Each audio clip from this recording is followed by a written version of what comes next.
everyone, I'm Michaela and I am going to be reviewing Did I Mention I Need You by Estelle Maskame, the second book in the DIMILY Trilogy. If you haven't read the first book, I would suggest clicking out of this video because even my brief rundown is going to spoil you for that first book. You can check out my non-spoiler review up there if you wish, and then come back when you've read it and we can go from there. It's been a whole year since Eden and Tyler last saw one another.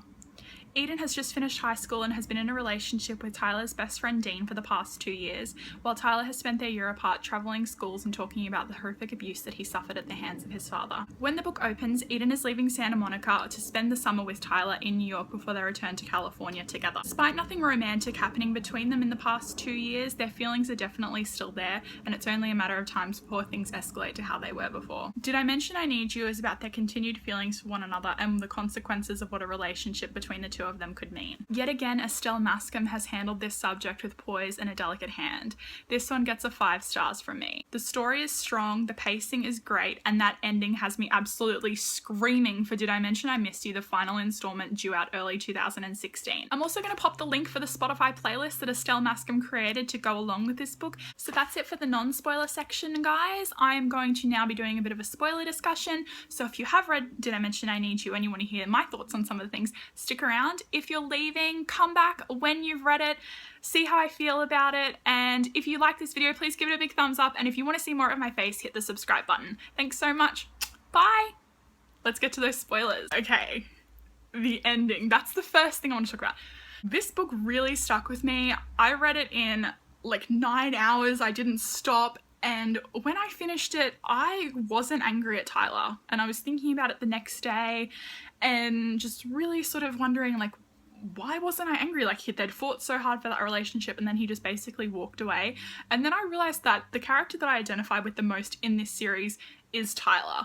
When I was younger, I was definitely like him. There's these 2 major cities in Australia and I would just move in between them. Like, one time I went to Sydney for a football game and I didn't come back to the city that I live in now for 9 months. Like, I would just, if things would get too crazy, I would just be like, peace, like, see you later.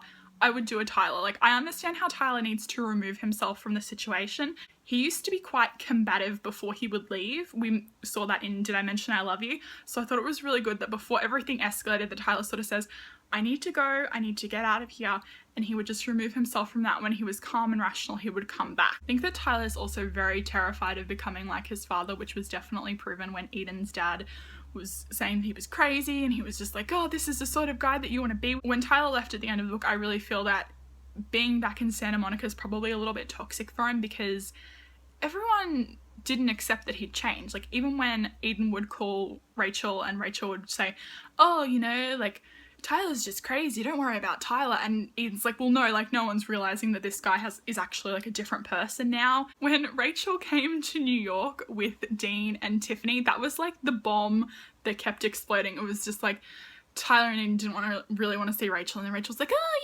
yeah, I'm just gonna be stupid about Tyler. It's like the first like slight explosion, and then Dean is there and I was like, oh my god, why is Dean there? See Tiffany in a towel and I was like, what's this bitch doing here? Fucking Tiffany. Everyone knows a girl like Tiffany. Like, there's always a crazy Tiffany lurking around somewhere. No.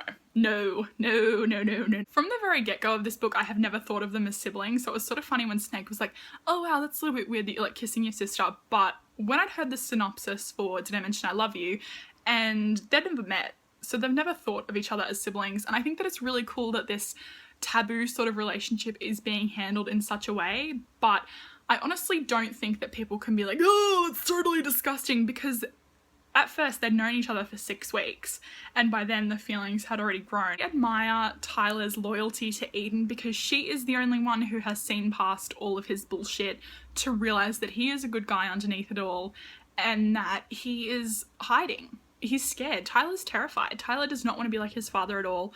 Tyler doesn't want his father to have that power over him, and when Tyler's dad was out of jail, I was just like, I knew it. I knew that was going to happen, and I'm so proud of myself for calling it. I was like, yay! Tyler's dad being out of jail, I think that can kind of swing one of 2 ways if we're going to be hearing about it in DIMIMY, because we can either have like a resolution with Tyler's dad or just like a crazy full-on brawl. I don't know what I want more, to be honest. But even his own mum in DIMILY didn't know how to deal with him, and I thought that it was pretty shit of her to not like take Dave's side, but to kind of comfort Dave before she comforted Tyler. And she's like, oh, he's had a few drinks. It's like, it doesn't matter. That doesn't excuse this guy for being a complete dick to your son. And I also think that Tyler's mum is just very confused on how to handle all of that conflict, because she would obviously feel a lot of guilt still with Tyler. He was just a complete tearaway because of her and the way that things were handled. I mean, she mentioned that she let Tyler cut up all of those pictures of him and his dad just so it would help him with the healing process. And I think that it just kind of made him internalize things more. Instead of her really being there for him when he was younger, she kind of let an adolescent deal with his own grief in his own way. And I think that children really do need a little bit of guidance. In terms of the sexual content in this book, I was really impressed, because usually when we're in YA trilogies, it's all leading up through the books, and you know, we get to the third book right before a very climatic scene, and that's when they have sex. In DIMILY, when they had sex and Eden lost her virginity to Tyler, I was like, this is awesome. This is really good, because she's doing it with someone that she's totally into.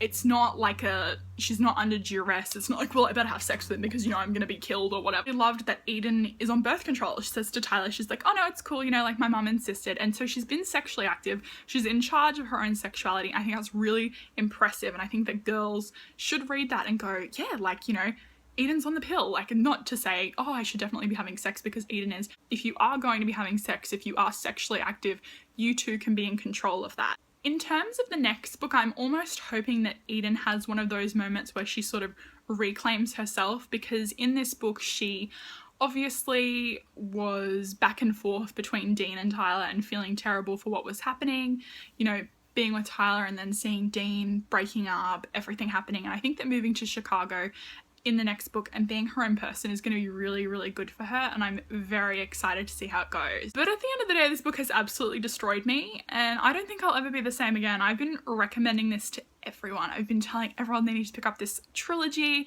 and that it's going to be so great. So I really hope that you have enjoyed this video. Let me know in the comments down below what you thought of Did I Mention I Need You, and if you're as heartbroken as I am, because I think we should start a support group. Yeah. Thanks so much for watching, guys. I will see you in my next video. Bye.